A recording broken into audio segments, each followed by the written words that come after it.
নমস্কার বন্ধুরা, welcome back to my channel. আমি জয়ন্তী বিআরএসএম কুকিং ব্লগসে তোমাদের সবাইকে আবারও স্বাগত জানাচ্ছি। বরাবরের মতো আজও নতুন একটি রেসিপি নিয়ে হাজির হলাম। তবে আজ আমি রান্না করব না, আমার মা রান্না করবে, আর মায়ের হাতের সেই রেসিপিটাই তোমাদের সাথে শেয়ার করব। আর মাছ তোমাদের করে দেখাবে ঝরঝরে সাবুর খিচুড়ি বা পোলাও বলতে পারো, কেননা মাছ এখানে কোনো ধরনের ডালের ব্যবহার করবে না। তোমরা ভিডিওটি শুরু থেকে শেষ পর্যন্ত দেখতে থাকো আর আমার চ্যানেলটিকে সাবস্ক্রাইব করে ও লাইক কমেন্ট শেয়ার করে পাশে থাকো। তাহলে চলো বন্ধুরা, শুরু করা যাক। বন্ধুরা, আজকের এই রেসিপিটি কিন্তু সম্পূর্ণ নিরামিষ পদ্ধতিতে রান্না করা হয়েছে, যাতে একাদশী বা উপবাসের দিন খাওয়া যায়। তোমাদের প্রথমে বলে দেই, ঝরঝরে সাবুর খিচুড়ি বা পোলাও বানানোর জন্য লাগবে সাবুদানা। এটাকে আবার অনেকে সাগুও বলে থাকে। মা এখানে 500 গ্রাম পরিমাণে সাবু নিয়েছে, আর সাবুগুলোকে ভালো করে জল দিয়ে ধুয়ে অল্প জল দিয়ে 2 থেকে 3 ঘন্টার জন্য ভিজিয়ে রেখেছিল। দেখো, এগুলো ভিজে ডাবল হয়ে গেছে ফুলে। সাবুগুলো কিন্তু খুব ভালো করে ধুয়ে তারপরে রান্না করতে হবে, তার কারণ সাবুতে কিন্তু প্রচুর পরিমাণে স্টার্চ থাকে। এখানে নিয়েছে আলু, 4 থেকে 5টা মিডল সাইজের আলু আগের থেকে সিদ্ধ করে কিউব করে কেটে নিয়েছে। এখানে তোমাদের বলে রাখা ভালো যে এখানে কিন্তু তোমরা তোমাদের পছন্দসই সবজি নিতে পারবে, তবে যদি সেটা একাদশীর জন্য হয় তাহলে একটু বুঝে শুনে নেবে, তার কারণ একাদশীর সময় আমরা অনেক সবজিই আছে যেগুলো খেতে পারি না। এখানে নিয়েছে ফুলকপি, ছোট ছোট করে কেটে নিয়েছে, তারপর কপিগুলোকে একটু ভাপিয়ে নিয়েছে, মানে হালকা করে সিদ্ধ করে নিয়েছে, কারণ এই সবজিগুলো যাতে রান্নার সময় সিদ্ধ হওয়ার জন্য এক্সট্রা কোনো জল ব্যবহার করতে না হয়।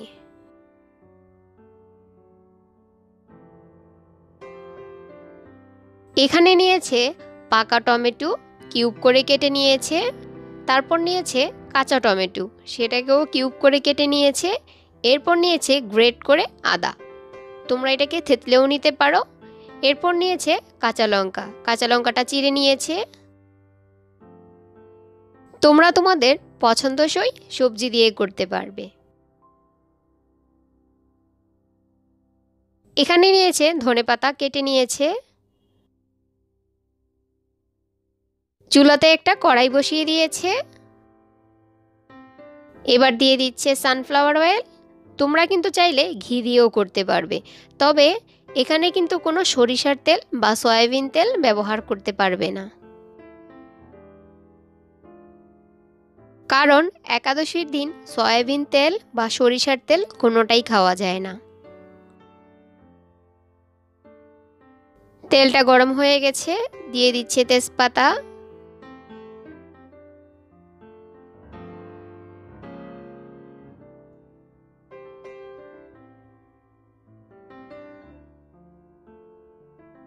সুন্দর একটা কালার চলে আসছে তেজপাতার। এবার দিয়ে দিবে গোটা এলাচ, একটু ফাটিয়ে নিয়েছে মাথাটা, তাতে করে সুন্দর একটা ঘ্রাণ বেরোবে। দিয়ে দিয়েছে দারুচিনি,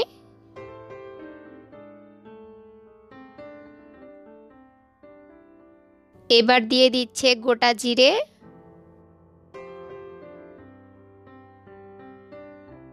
এবার ফুলকপিটা দিয়ে দিচ্ছে,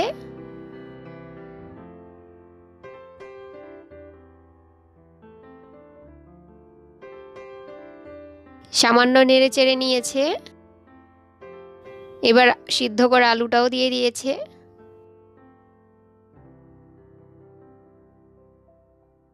একটু নেড়ে চেড়ে নিচ্ছে ভালো করে। এ পর্যায়ে দিয়ে দিচ্ছে কাঁচা লঙ্কা, কাঁচা লঙ্কাটা কিন্তু ফোড়নেও দেওয়া যেত, কিন্তু তখন তেল ছিটতো, এই জন্য দেয়নি। এবার দিয়ে দিচ্ছে পাকা টমেটো,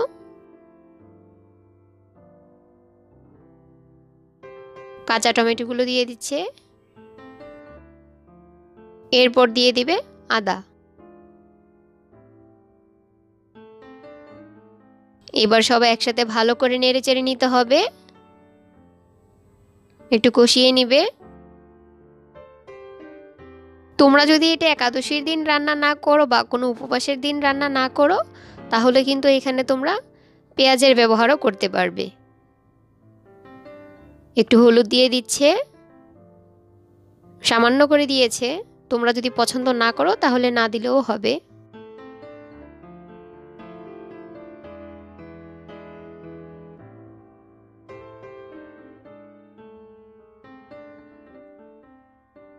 দেখো সবগুলো একসাথে মিশে গেছে, কি সুন্দর একটা কালার চলে আসছে।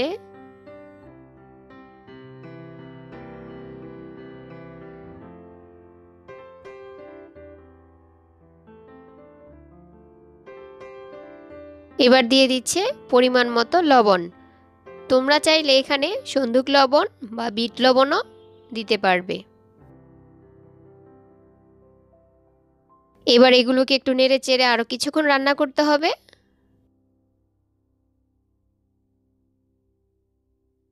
এরপর দিয়ে দিবে কাজু বাদাম। তোমরা এখানে চাইলে চীনা বাদাম বা কাঠবাদামও কেটে দিয়ে দিতে পারবে। এটা রান্না করার সময় কিন্তু চুলার জালটা মিডিয়াম ফ্লেমেই রাখতে হবে, কেননা হাই ফ্লেমে রাখলে পুড়ে যেতে পারে। এবার ভিজিয়ে রাখা সাবুগুলো দিয়ে দিচ্ছে, যাতে জল না থাকে সেভাবে দিতে হবে।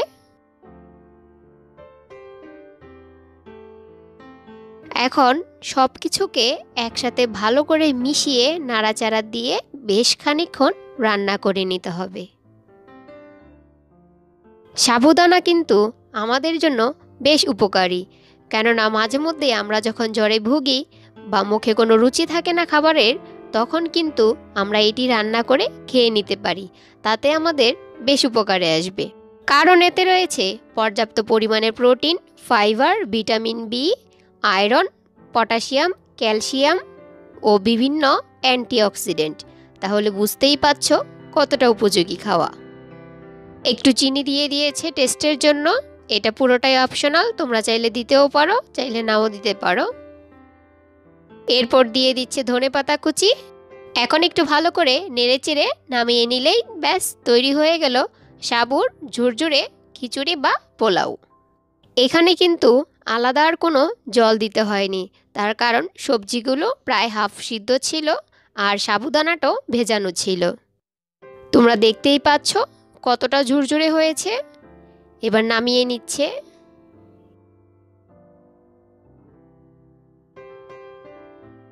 এটা তোমরা যে কোনো উপবাসের দিন বা একাদশীর দিনও খেতে পারো। এভাবে এটি রান্না করে বাচ্চাদেরও দিতে পারবে।